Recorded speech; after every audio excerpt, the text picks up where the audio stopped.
Денеска како ВМРО ДПМН остваривме средба со представник од одборот на Камп Приколки во езерото Треска, каде што разговаравме за проблемот со кој што тие се соочуваат. Имено сите оние Камп Приколки кои што се наоѓаат на таа локација во овој момент на еден начин насилно се присилени да ги отстранат или пак доколку не ги отстранат до 23 февруари ќе бидат отстранети од страна на институциите. За жал и општина Сарај и градот Скопје, но и владата на Република Македонија се уште немаат слух за барањата на овие граѓани. Имено веќе неколку пати доставиле барање до владата на Република Македонија за средба со некои од представниците од владата и разговор за проблемите со кои што се соочуваат, но за жал се уште нема никаква реакција. Ние како ВМРО ДПМН денеска поднесовме иницијатива до градот Скопје, каде што побаравме да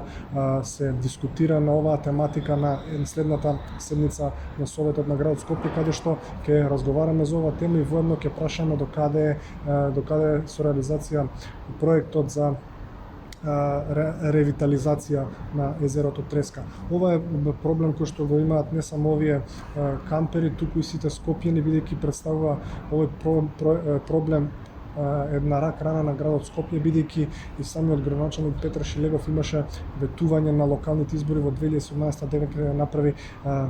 ревитализација на езеро Треска. За жал денеска гледаме дека таму е планирано една цела бетонизација и одредени бизнис интереси. Го повикуваме и Петар Шилегов, но и владата на Република Македонија и општина Сарај да направат нешто се со да се реши проблемот на овие луѓе.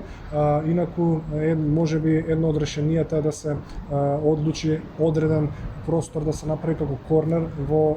општина Сарај, каде што ќе останат овие Камп Приколки, или пак да владата и градот Скопје најде некоја соодветна нова локација на која што ќе можат да бидат преместени овие приколки, бидејќи сепак овие луѓе 20 или пак повеќе години со своите приколки се наоѓаат на тој простор во општина Сарај, а ние како ВМРО ДПМН во наредниот период и преку Собранието на Македонија ќе се обидеме да добиеме одговор од институциите и од владата до каде се со решавање на проблемот на овој град.